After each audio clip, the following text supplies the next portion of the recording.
Don't you worry, the clip's about to begin, but don't forget to subscribe. Or else, don't make me turn this website around. All right, well, the first call that we have tonight, which we still have lines open, maybe, but we have the first caller, Dave from Georgia, and he needs advice on his relationship with his wife. So, hello, Dave. How you doing? How's it? Hi, Dave. I'm doing pretty good. How's it going? Doing pretty good. So, what's up? Well, I'm just, this is cathartic for me, and I just hope that in some ways it will help anybody out there in a similar situation. I am number 50 of the original 52 members of the Clergy Project. And my wife and I, she's still a theist, and I'm an atheist. And early on, we went through a lot of difficulty, her having fears that since I've changed my belief, I'm going to leave her, and me having fears because she changed her belief that she'll leave me. And we sort of just came together as an understanding that we have more in common than we than we don't disagree with each other on. And but the thing is that I love my wife. We've been married 22 years. The majority of those who are in a similar situation to me on the Clergy Project are divorced because of this very same situation. And, I love my wife to death. I'm thankful for that we're still together. But the very fact that, I'm still kind of underground to my family, friends, former minister friends, former, I've been asked to write a book and things along those lines, is killing me inside. And so it's kind of one of those things, I feel like I'm sacrificing my true identity for the sake of my marriage, but I wouldn't want to leave my marriage. And so, it's just, because if, everybody knew, then that would put a tremendous strain on our relationship. And so I guess it's nice to tell someone, first of all. And then secondly, any advice that you can give me, and if anybody out there are in similar situations, maybe it'll help them too. Okay. So my advice in this situation is generally the same, and that's just communication between you two, and also coming to kind of a compromise on certain topics, because the topic of religion can get pretty heated, and I guess depending on what what denomination of Christianity you were in before, I guess is not all that. It wasn't all that strict about fundamentalism. Fundamentalism? Oh, wow. Yeah, that's got to be pretty hard. I mean, was it like fundamental, like creationism type of denomination, or? Oh, it was the whole 9 yards. Yes. Oh, wow, nice. I mean, the biggest thing that I can say is just communication between you two, and coming to an understanding and having a compromise on either what topics to discuss, or understanding when both of you have gone too far or anything like that. I would say that's probably my best advice. Lauren, do you have any advice? Yeah. So, Dave, just to clarify, did you say that she is aware that you're an atheist? Oh, yeah, she's aware, but she's the only one that I know who knows. Gotcha. Okay. And do you kind of feel like the more you talk about it, the more tension it's creating, and you might need to take it off the table, or? Yeah, it's just a weird situation, because I want to be my authentic self. I know people say that.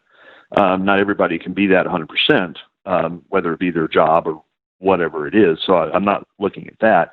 It's just that, it's just an extremely difficult situation for both sides. Yeah, absolutely. I would say, first of all, it's super courageous of you to call in and share this with us today. So thank you. that's a huge step, just being able to talk about it with other people. And me, I mean, I'm not a psychologist to any extent, but I always like to get neutral parties involved, maybe find a counselor. There's the Secular Therapy Project where they specifically focus on counselors who aren't going to try to like push their beliefs on you, like push any sort of religion on you. So maybe that could be a good idea. I personally, even without going to counselors with my own family, there's certain topics that we've had to completely take off the table. And you're right, it's hard because you want to be your authentic self all the time. But there's some things I know, if I bring it up, politics, religion with certain members of my family, it's just not going to go well. And we're going to kind of build up that resentment towards each other. But, it's difficult in your situation because this is your life partner. So I mean, I know it's not like a cheap or easy option, but I would personally get some kind of mediation involved.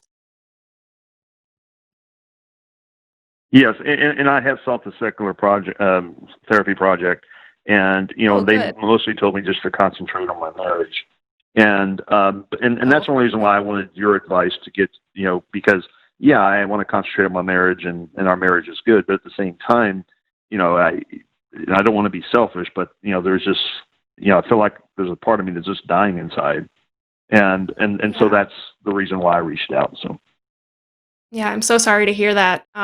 I wish I had better advice for you. I completely agree with what John said. Just keep the lines of communication open and be vulnerable with each other. And if you feel like, hey, I know this is something that's kind of a taboo subject for us, I think that it can be good to kind of bring it up, be more willing to bring it up and say, here's how I'm feeling and why, and ask how your partner's feeling. But other than that, like I said, I'm not a professional, so I would say if you can, maybe reach out to Secular Therapy Project and see if you can find someone who's more willing to engage with you, or even outside of that. Yeah, I'm sorry that you're going through this. That's really tough. no problem. Thank you so much. Just being able to say it was cathartic and helped me, and so thanks for being there for that. All right. Well, good luck. Yeah. Oh, okay. Go ahead, John. You guys have a great evening. All right. You do the same there, Dave. Oh, no, you're fine. Okay. Have a good one. All right. Okay. I didn't know if you had something to ask. So, okay. I'll talk to you later. Bye. Oh, okay. So sorry, there's a bit of a lag, so stuff comes in and out and everything. So we have all four of our lines open if anybody wants to call in and talk. Normally for the Sunday show, we just do questions regarding like religion and theism in general. So if you are religious out there and you want to call and talk to us, get our input on something about religion or any of that, definitely do call in. I know on my channel tomorrow I'm actually releasing a video where a guy tries to say that atheists that go with the non-belief definition of atheism instead of the harder atheist line is like illogical, and you actually cannot refute arguments for a God existing if you just have a lack of belief or non-belief in a deity. So it's quite ridiculous. But Lauren, do you have anything that's coming up on your channel this week? Not this week. I've actually had my videos pretty spaced out. I've only been uploading like maybe once every 2 months or so, just because 2020, yippee, it's full of distractions and distress. So I've just been kind of focused on my day job and making music and all that. But I do have stuff in mind. Like I still have some Scientology magazines I want to go through and poke fun at because they're, so easy to do that too. And then I actually found a bunch of old school papers from when I was super, super Christian in high school and had this Christian ethics class, and my papers were just horrible. So I kind of want to read those and sort of roast myself maybe in some future videos, and also get back to incorporating music on my channel a little bit more again. Okay, cool.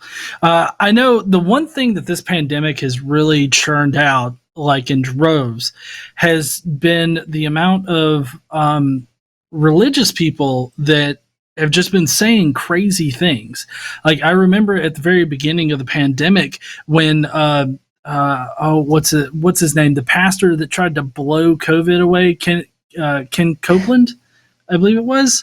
The wind of God. I have to, yeah. Blow. I love the rap song that somebody made out of that. That was really good. But it seems like it seems like people know no bounds to how ridiculous they can be with this kind of thing. Yeah, I don't know. Have you had any personal experiences with people like not taking the COVID pandemic seriously? Yeah, I mean, thankfully, I'm in Denver. I'm actually pretty close to Jimmy, Mr. Atheist. If for some weird reason you're watching the line and you don't know who Mr. Atheist is, go check him out. You know who he is. But yeah, thankfully in Denver, people are taking things pretty seriously here, and we have a great governor who's putting some things in place that are super important, mask mandates, all that. So yeah, I haven't really had a lot of direct issues with that in person, but I definitely see some madness online. Like in my Instagram feed, some people will be like, listen, I don't fashion myself a conspiracy theorist, but don't you think it's a little weird that the government and the media are making such a big deal out of this, and the death rate is only 2% or whatever? I'm like, okay, do you realize how many people that is? Do you not do you not see how full the hospitals are right now? Like it's pretty terrifying. My sister just had a friend in the hospital with COVID, and she's like, yeah, people are being laid out in hallways and like the garage where the ambulances come in because there's no room. So it's scary stuff. Have you had to deal with? Well, you had to deal with similar stuff. Oh, I'm so sorry.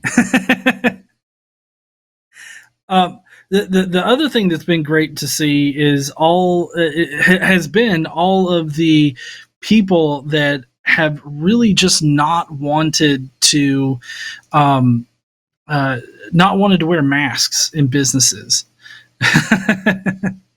It's been kind of crazy to see these people just go completely nuts about it. And I mean, it's been happening ever since the pandemic kind of really started.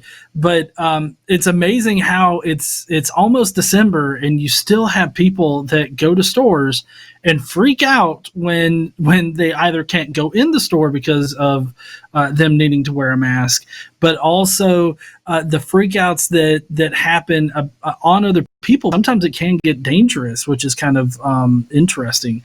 So it's just I don't know.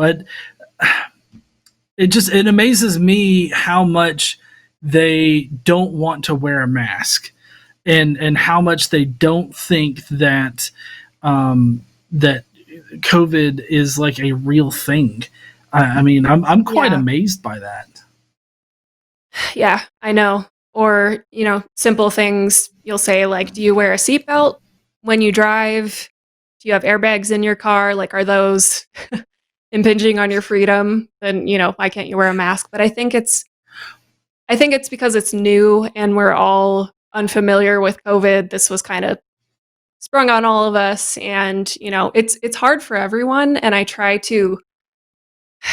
really say that I have sympathy for people with pulling out all their conspiracy theories, but I kind of understand that they're coming from a place of fear, and that's why this is happening. But the unfortunate thing is that those fears are being projected onto other people in really dangerous, sometimes violent ways.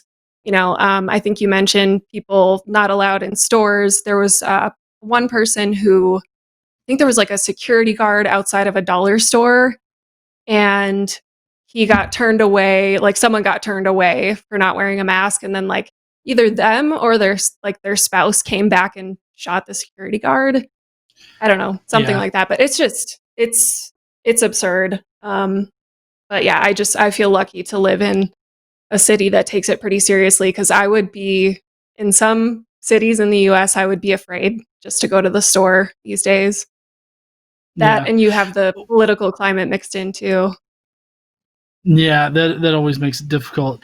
Interesting thing to note, there was a similar pushback on seatbelts when those were first introduced.